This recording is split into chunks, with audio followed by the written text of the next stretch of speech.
हाय, मेरा बचपन से सपना था कि जब मैं सुबह सोकर उठूं तो सामने नदी में समुद्र या झील दिखे, लेकिन यहाँ तो खिड़की खोलते ही जग्गू हलवाई की दुकान दिखती है और उसकी दुकान में भिनभिनाती है मक्खियों का झुंड। बेटी उठ गई तो चल अब नहा भी ले, देख सूरज सर पर आ गया है।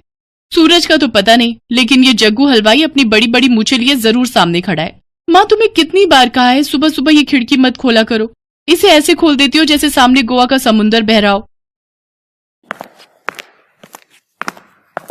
तू दुखी मत हो बेटी, तेरे लिए ऐसा ससुराल ढूंढ के लाया हूं जिसके सामने समुद्र तो नहीं लेकिन यमुना जरूर बहती है और बहुत बड़ा मकान है उनका, देखोगी तो खुश हो जाओगी। सच में पापा? हाय, आज तो मैं बहुत खुश हूँ। नदी और उसके सामने मेरा घर, वाह वाह वाह वाह वाह।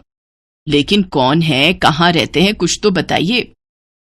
सब पता चल जाएगा भाग्यवान, पहले तुम दोनों जल्दी से तैयार हो जाओ। हम आज ही लड़के के घर जाएंगे क्योंकि उसके पिताजी के पैर में चोट आ गई है, इसलिए उन्होंने हमें ही अपने घर बुलाया है। इसी बहाने सोनल भी अपना नया घर देख लेगी। कुछ देर बाद वो सभी लड़के वालों के घर पहुंच जाते हैं। घर सच में बहुत बड़ा होता है। वाह वाह, कितना बड़ा और सुंदर घर बना रखा है। तभी लड़के के पिता उससे बोले, वो क्या है ना बहन जी, पहले तो ये थोड़ी जगह मेरे पिताजी को मिली थी, लेकिन फिर परिवार आगे बढ़ता रहा तो घर भी और आगे बढ़ता रहा। बहन जी, आप यूं समझ लीजिए कि ये सारा घर हमारा ही है। क्या हमारा है? सारा तो अवैध कब्जा कर रखा है। तुम चुप करो जी, अगर हम नहीं करेंगे तो कोई और कर लेता, और वैसे भी कुछ सालों में तो सरकार इसे वैध कर ही देगी। उधर सोनल उदित के साथ ऊपर वाले कमरे का व्यू देखकर खुश हो रही थी। देखो क्या मस्त व्यू दिखता है हमारे कमरे से। अरे लोग तो मरते हैं शहरों में ये गोवा वाली फीलिंग लेने के लिए। बिल्कुल सही कहा जी, मुझे तो ये रिश्ता मंजूर है। क्या मैं आपको पसंद हूं? आप भी मुझे बहुत पसंद हैं। दोनों शादी के लिए हाँ कर देते हैं, लेकिन घर आकर सोनल के मम्मी पापा इस रिश्ते के लिए तैयार नहीं थे। तुमने देखा ना कि उन लोगों ने कैसे यमुना जी पर कब्जा किया हुआ है। मुझे कुछ नहीं पता, मैं तो उसी घर में जाऊंगी। आई बड़ी, उसी घर में जाऊंगी। यहां तो तेरे एक बाल्टी पानी ही उठाने में हाथ दुखते हैं।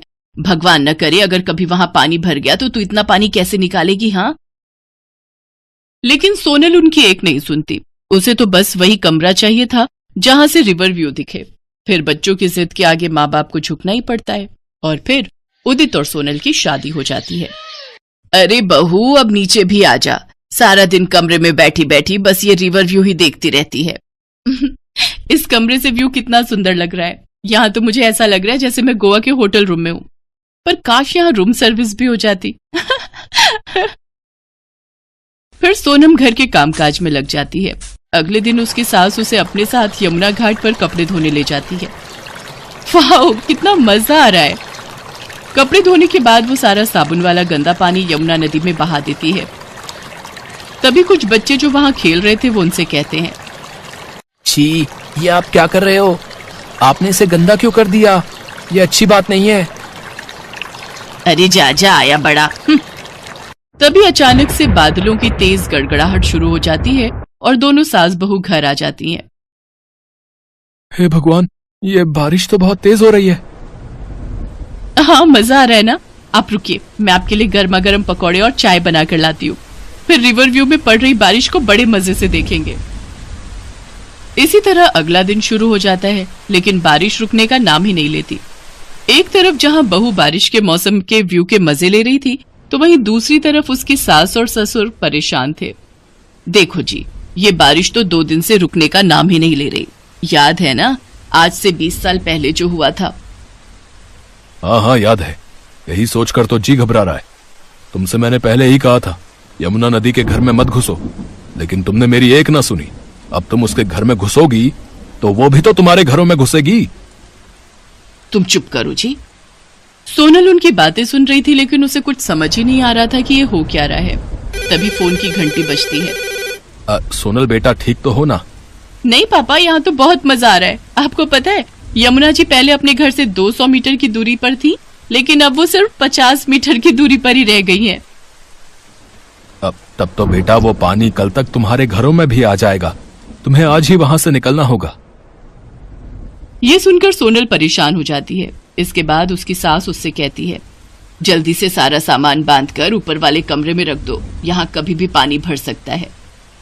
वो सभी मिलकर सारा सामान ऊपर वाले कमरे में रख देते हैं कि तभी नीचे पानी घर के अंदर आ जाता है। सोनल और वो सभी पानी बाल्टी से भरकर बाहर फेंक रहे होते हैं कि तभी एक लंबा सा सांप पानी में आ जाता है। सांप सांप! वो भागते हुए सीढ़ियों पर चढ़ जाती है। ये कहाँ फंस गई मैं? इससे अच्छी तो जग्गू हलवाई की दुकान थी। भले ही वहां मक्खियों का ढेर दिखता था, लेकिन इस तरह सांप तो नहीं आता था। तभी उनके घर बचाव दल के लोग आते हैं। जल्दी से यह घर खाली करो, यमुना कभी भी अपना प्रकोप दिखा सकती है। सभी जल्दी से घर से बाहर निकलते हैं और कुछ ही देर में उनका मकान बाढ़ के पानी में बह जाता है। ये क्या? हमारा घर, सारा सामान बाढ़ में बह गया। अब हम कहाँ जाएंगे? ये क्या हो गया? हम बर्बाद हो गए। पापा, मम्मी। तभी सोनल डूबते हुए घर की तरफ भागती है, लेकिन उसका पति उसे पकड़ लेता है। मेरी शादी की सीडी एल्बम, मेरी शादी का जोड़ा और मेरे गहने। सोनल, जान है तो जहान है, छोड़ो अब वो सब। वहीं खड़ी सोनल की सास वो सब चुपचाप देख रही थी, क्योंकि वो भली भांति जानती थी कि उसने जो यमुना के घर में घुसने की गलती की थी, उसकी सजा तो उन्हें मिल रही थी। लेकिन बेचारी सोनल, जो नई नई शादी करके अपने सपनों के घर रिवर व्यू का मजा लेने आई थी, उसका वो सपना पल भर में चकनाचूर हो गया और वो बाढ़ का पानी सामान के साथ साथ उसके सपनों को भी बहा कर ले गया।